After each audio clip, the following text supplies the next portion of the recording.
Hello and welcome to my series of conversations with men and women whose ideas, vision and philosophy define our contemporary world. My guest today is a quintessential embodiment of the artistic sensibility.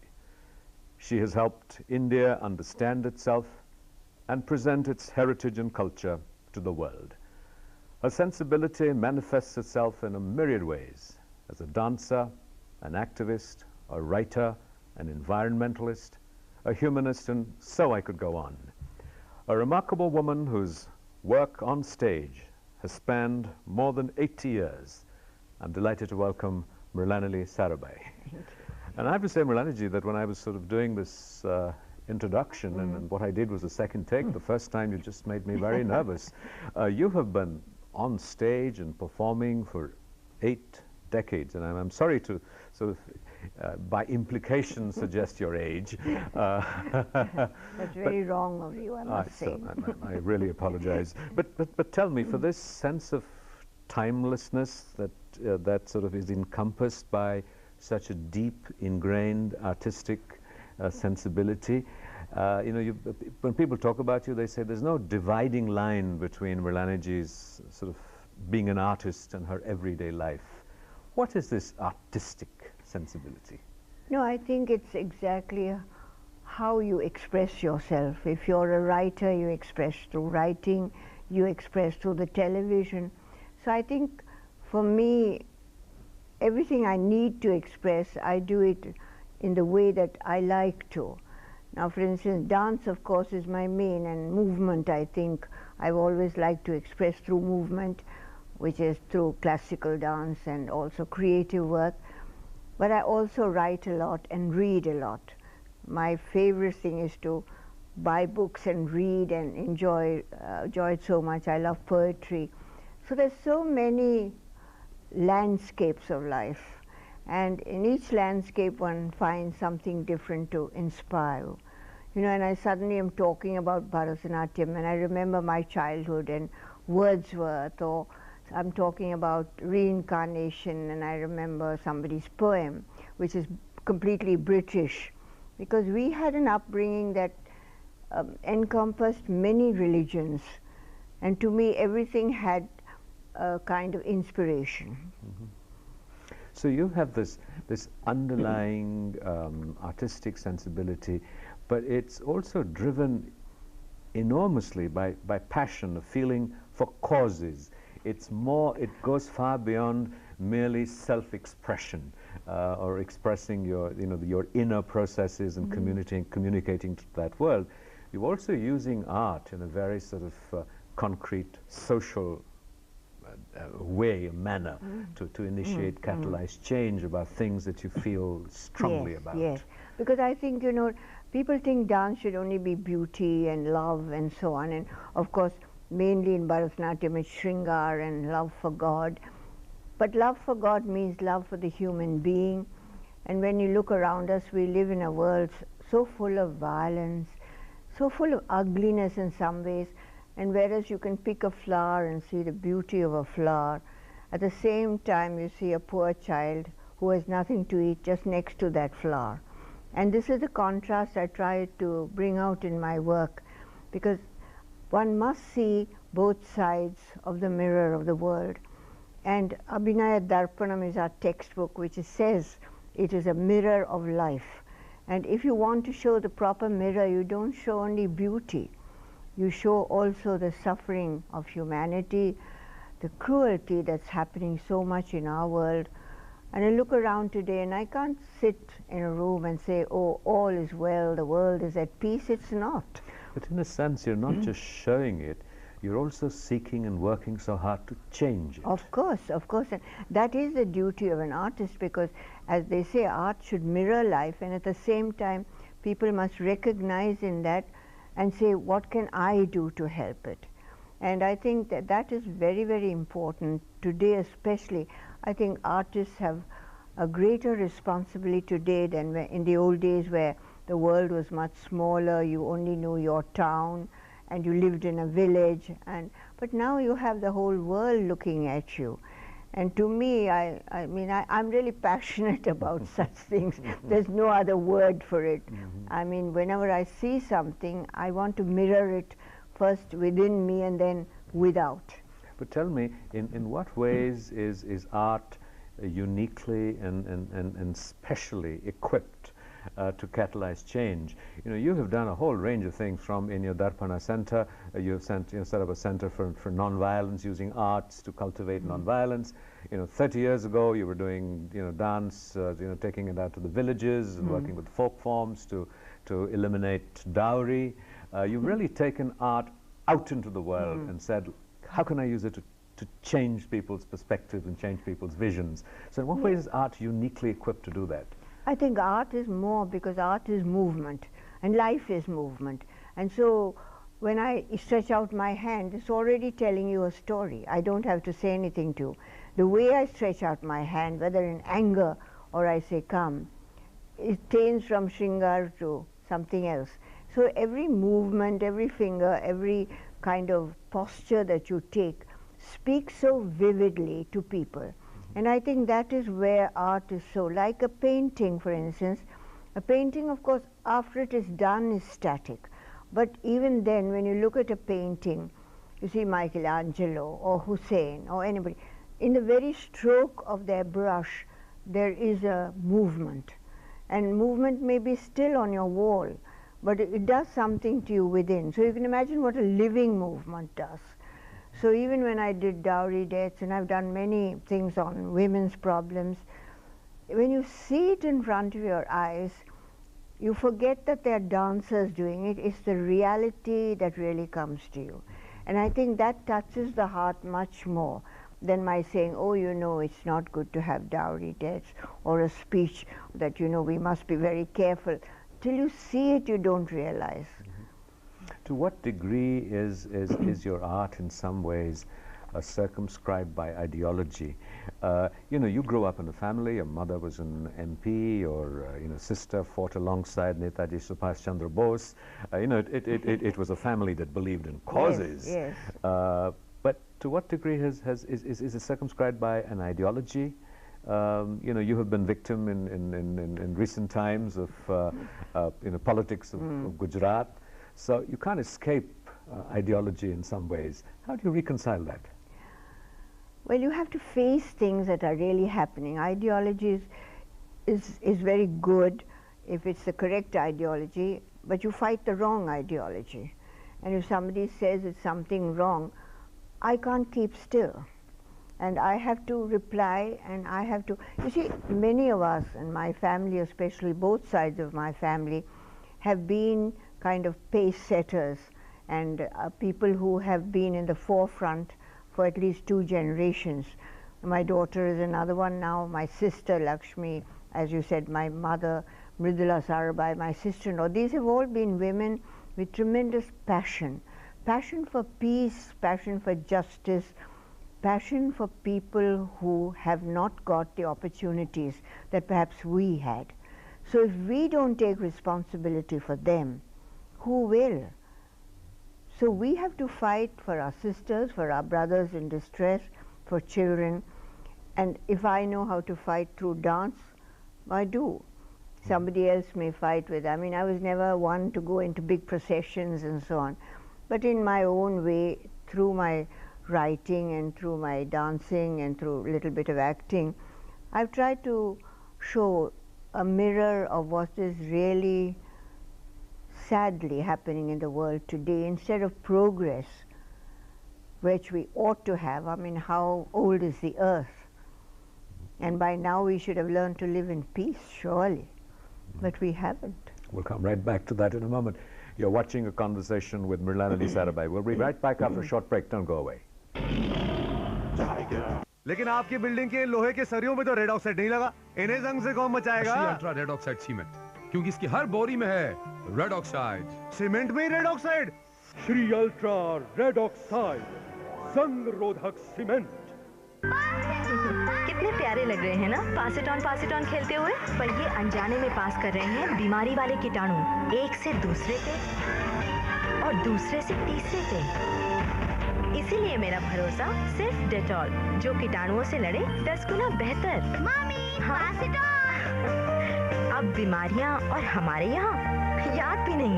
आखिर अपनों को सुरक्षा एक माँ ही तो पास कर सकती है ना। डेटॉल, इंडियन मेडिकल एसोसिएशन द्वारा प्रमाणित। Welcome back to a continuing conversation with the dancer, choreographer, activist Mrinalini Sarabhai. You were talking about using dance to fight. Certainly in the early years of your work, you said that it's Bharatnatyam that moves you the most and is your sort of your basic tenet as a dancer. But you practiced Moniatam, you went into Kathakali, a whole range of art forms, and then you decided that you wanted to extend their boundaries, and you began to innovate with them. So somewhere there was sort of the sheer joy, the sheer ecstasy of playing with form and movement beyond the message. Yes, yes. So what's the nature of the gratification that gives you? I think sometimes, when you dance, your body speaks to you. Because I remember I used to go to Kumbakonam where my teacher was and live in great discomfort because from my home, which was very comfortable. In fact, my mother used to scold me and say, why do you want to go and live in a village? And some of our villages are not very comfortable. But the passion for dancing and for studying. And sometimes, while I was dancing, and the guru was a great guru, Meenakshi Sundaram Pillai was one of the greatest gurus of Bharatnatyam. And I say to him, I don't like that movement. And once I will tell you something very strange that happened. I was doing a movement, and I said to him, Tata, we used to call him Tata, Tata, I don't like that movement. So afterwards he laughed, and he said, you come here and sit by me. He said, actually that's not Bharatanatyam. I saw a film and took it from a film. But think of the greatness of the man to tell a kid, because I was after all only just a student, but he had the courage to tell me that you're right. And he asked me, how did you know that? Why did you think? I said, something in my body spoke to me, and I didn't like that movement. So to what degree does popular culture, that's obviously something that came in from popular culture, as opposed to classical, that has evolved over centuries and which feels comfortable and natural, and yet you have worked so hard to expand those boundaries. What prompted that? I think from the classical, which is after all must have been new sometime thousands of years ago, but there's certain things that you feel are right. It's like your behavior, or it's like a word when you write a book and you think that word is not quite correct. What is English literature or Hindi literature? The writers pick up the words, and probably you'll see lots of scratches. I remember seeing Rabindranath Tagore's manuscripts. I used to be very interested, and if you see, so many words are done, sort of underlined and scratched out. That's how his painting began, because he used to scratch out and make little designs over them, and then suddenly it became a painting, today very valuable for all of us. So it's like that. I think it's, you should know you are doing television. It's a feel of something, and the feel of whether a right angle. For instance, if I were the director today, I'd say, please don't take my profile. I don't like it. I hope the sort of our producers listening. It's like that. It's an instinct. But tell me, you said this aspect of scratching out, as Tagore was able to do in the script. But you go out there on stage and you perform. You can't scratch anything out. Quite right. And what happens when you just say, oops, I did that wrong? I quickly hide it. I hide it between some beautiful movement immediately after. But it's very interesting, because I was presiding at an architectural conference, and I said, I do a movement like this, and if you don't like it, I can always push it away. But you build buildings like this, and nothing can do to push them away if I don't like them. Isn't that true? So it just gets frozen. Yes, frozen. Whereas the movement, you can always say, Mrinalini, I didn't like that movement. Can't you change it into something else? But with a building, and I'm sorry to say, many buildings disappoint me nowadays. You've been, you alluded to this earlier in our conversation about your great passion for the environment, and that, sort of despite whatever thousands of years of man being on Earth, we haven't learned to live with our Earth. You have been campaigning on several environment issues. Yes.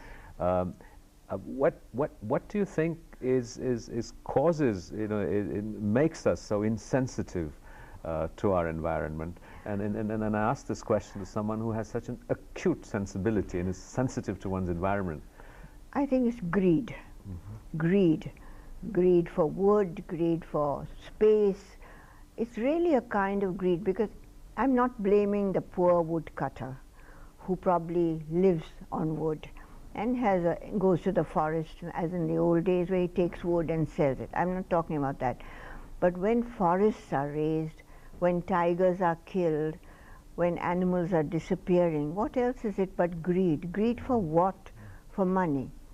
And does it really, that money, when you've killed a tree, does it really give you satisfaction? You know, the whole Chipko movement, where I think 250 women were killed. Why? Because the Maharaja wanted furniture. I mean, it's beyond my comprehension how you see a beautiful tree and you can think of just cutting it down. Tell me, do you have faith in human nature? The fundamental goodness of human nature, in a sense, because much of what you're fighting against, you're struggling against, has to do with the sort of the grossest expressions and manifestations of human nature. Sort of gross insensitivity, the violence and the terrible carnage in Gujarat, so much that's happening around us, issues of the environment. We ordinarily associate art as being something pure and clean and wonderful. Do you think that human nature is fundamentally good? No. I think there are good people and there are people who are not so good, because I find, in the old days we used to say he's not educated and therefore, he doesn't know. And we used to make excuses for humanity, saying that, they're not educated to our level of, ours meaning a certain level of education. But that is not so anymore. I believe in the human being, but I don't think all human beings have a sensibility of what is honesty, what is goodness, what is beauty. Do you need to be a good human being to be a great artist? Not necessarily at all. Some great artists are not good human beings, but they're able to supersede that with art, and I think that is, I've heard written books, I've read books about Picasso and so on. I don't think they were gentle human beings. There was a passion in him and a wonderful artist, but if you looked at him as Mr. Picasso next door, it was not quite perhaps the gentleman you would like to, associate with very closely. But then there's but that is forgiven because he's given the world such a marvelous legacy. I don't know whether it is upbringing, but I've known people who have been brought up so well, also not understanding what nature is, what gentleness is. So I can't say that when I talk to the children, I always say I believe in the inherent goodness of man and woman, but I'm not so sure anymore. We'll come right back to that in a moment. You're watching a conversation with Mrinalini Sarabhai. We'll be right back after a short break. Don't go away. दुनिया बदल रही है, तकनीक बदल रही है, और हाँ, मेरा बैंक भी बदल रहा है। बदलती दुनिया के साथ चलना है तो चाहिए एक तेज बैंक। इसीलिए हमने बदल दी है अपनी तकनीक और लाए हैं नए प्रोडक्ट्स और सेवाएं। सिर्फ नहीं बदली है तो आपके लिए हमारी वचनबद्धता। बैंक ऑफ बड़ौदा, भारत का अंतर्राष्ट्रीय बैंक। परिवार के जितने सदस्य उतनी मांगे। Hotline service, reminder service, fax service, broadband service, ऐसी सर्विस जो इन सब की इच्छाओं को पूरी करे। भारतवर्ष के हर परिवार के लिए BSNL का B फोन सुविधाएं पहुंचाता है। Welcome back to a continuing conversation with the dancer, choreographer, activist et al., Mrinalini Sarabhai. We were talking about the inherent goodness of human beings, and you quoted the example of Picasso. Does that sensibility change between sort of East and West, where you know, perhaps our traditions have been sort of more rooted in the sacred? I think so, but I think what happens is that we have been rooted in the sacred, but I think the periphery of our rules and regulations have sometimes been very difficult for the new generation, because we were brought up, my generation was brought up with certain kind of, let us say, not rules exactly, but habits. I would say it's really a habit, like you go to the temple and you go, and we took this for granted. And I went to the temple, I prayed, and it was a regular thing. I didn't think, why do I go to the temple and why do I do this? But yet in your time, you and your family, you broke many rules and you extended many boundaries. Yes, I think we did. But I think as we grew up, we began to question things, like question religion, question our parents who were a bit authoritative about things. So we started to question, and my children questioned me even more. I mean, you know, I have children who themselves are thinking people and who have gone on to new paths. And I've often had this argument with my children, and I say that I don't think this should be done, and they say, why? And often I find I have no answer. You know, simple things like even a dress or going dancing, you know, in certain times in Gujarat it was wrong to dance, I mean ballroom dancing and so on, people. And the children would say, why? Why shouldn't we dance? Now I would not object, but I would say, you know, you have to live in society, so you have to behave in a little sort of circumspect way. But they'd say, why? So, you know, when your children say this to you and you respond, what did you come up against when you moved into the first family of Gujarat and the Sarabhais with your own sort of tradition of dancing and the more public sphere? It was difficult in the beginning because everything was different from what my family. I belong to a fairly westernized family, so, and though Vikram's family were westernized in a certain sense, there were certain peripheries of behavior. So what was the argument, the logic that you used to persuade them for you to do, you know, what you did and for you to be who you are and were? They were quite in agreement. Vikram loved dancing and music, and he was in Bangalore, you know, at the Indian Institute of Science. He used to go to all the dance and music. And I think when he saw me dancing, he really was attracted, because he felt that I was very sincere in whatever I did. And he was one of those people who also looked at the integrity of a person. And they loved my dancing. So they were that way a very open family. But I found around the Gujarati society, they said, you know, Vikram's married a dancing girl from the south. And so that I had to break quite a lot. And my father-in-law helped me a great deal, because he would come and sit in my performances to show his approval.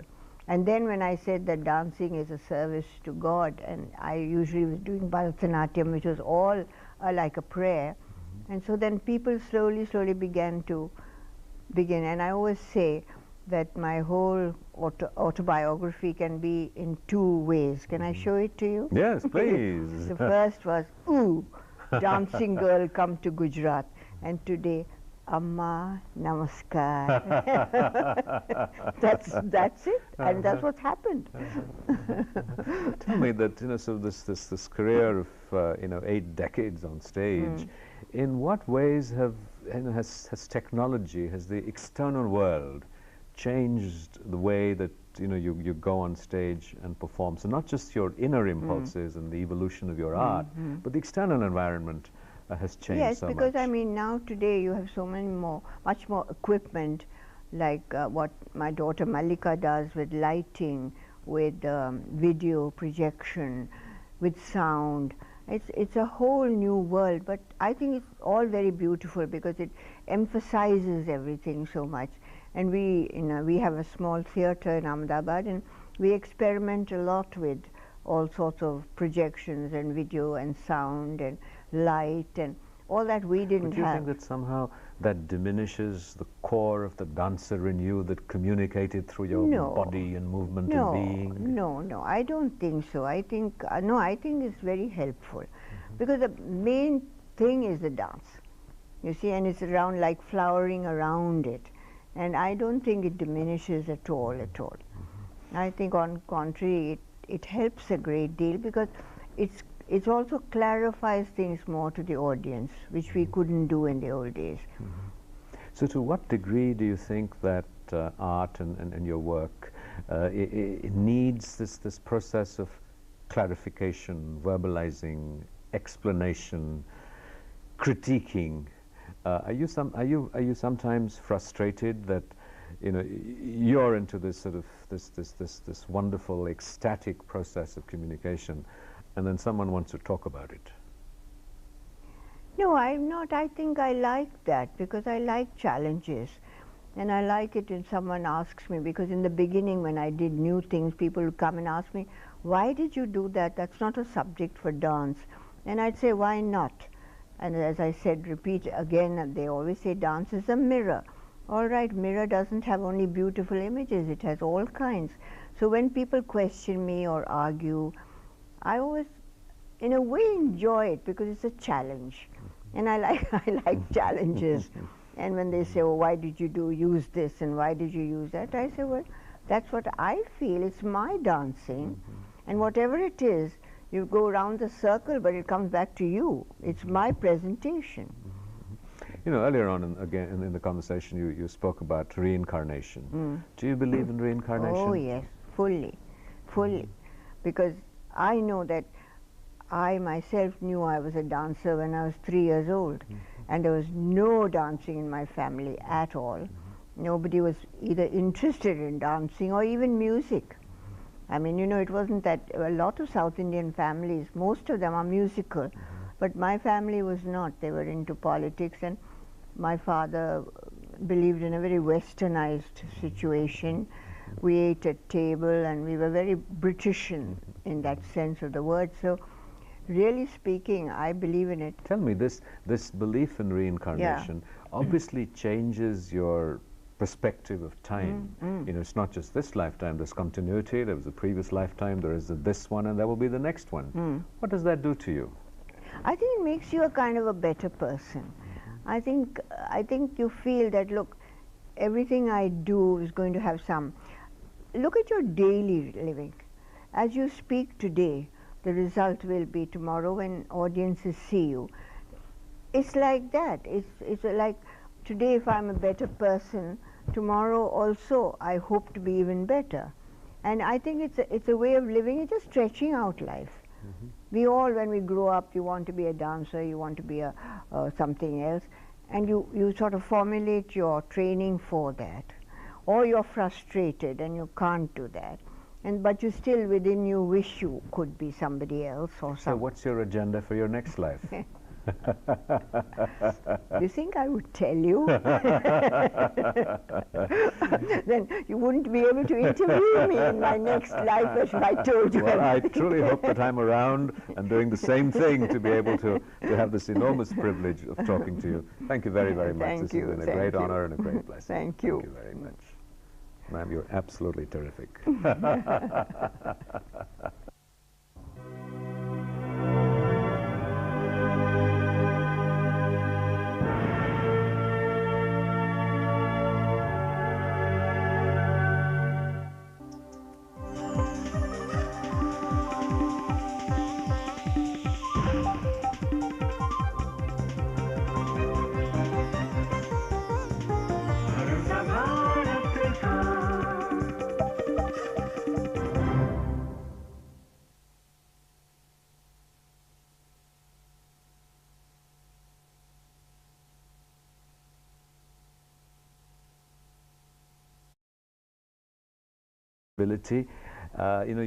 When people talk about you, they say there's no dividing line between Mrinaliniji's sort of being an artist and her everyday life.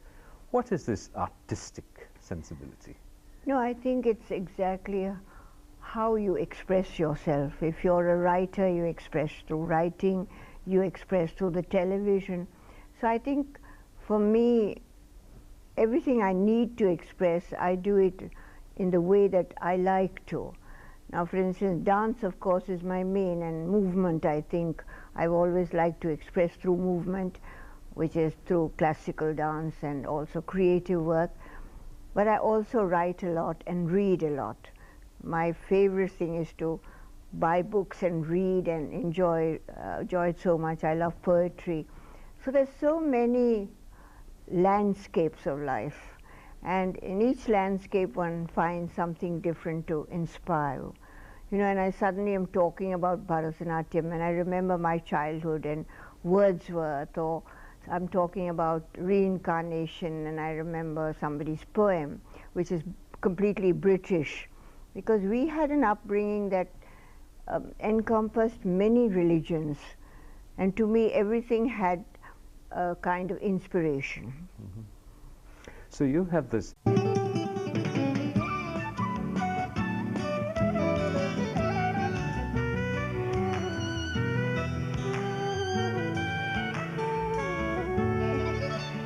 Hello and welcome to my series of conversations with men and women whose ideas, vision and philosophy define our contemporary world. My guest today is a quintessential embodiment of the artistic sensibility. She has helped India understand itself and present its heritage and culture to the world. Her sensibility manifests itself in a myriad ways as a dancer, an activist, a writer, an environmentalist, a humanist, and so I could go on. This underlying artistic sensibility, but it's also driven enormously by passion, a feeling for causes. It's more, it goes far beyond merely self-expression or expressing your, your inner processes and communicating to that world. You're also using art in a very sort of concrete, social way, manner, to initiate, catalyze change about things that you feel strongly about. Yes, because I think, people think dance should only be beauty and love and so on, and of course, mainly in Bharatnatyam, it's Shringar and love for God. One. A remarkable woman whose work on stage has spanned more than 80 years. I'm delighted to welcome Mrinalini Sarabhai. And I have to say, Mrinalini, that when I was sort of doing this introduction, and what I did was a second take, the first time you just made me very nervous. You have been on stage and performing for 8 decades, and I'm sorry to sort of, by implication, suggest your age. That's very wrong of you, I must say.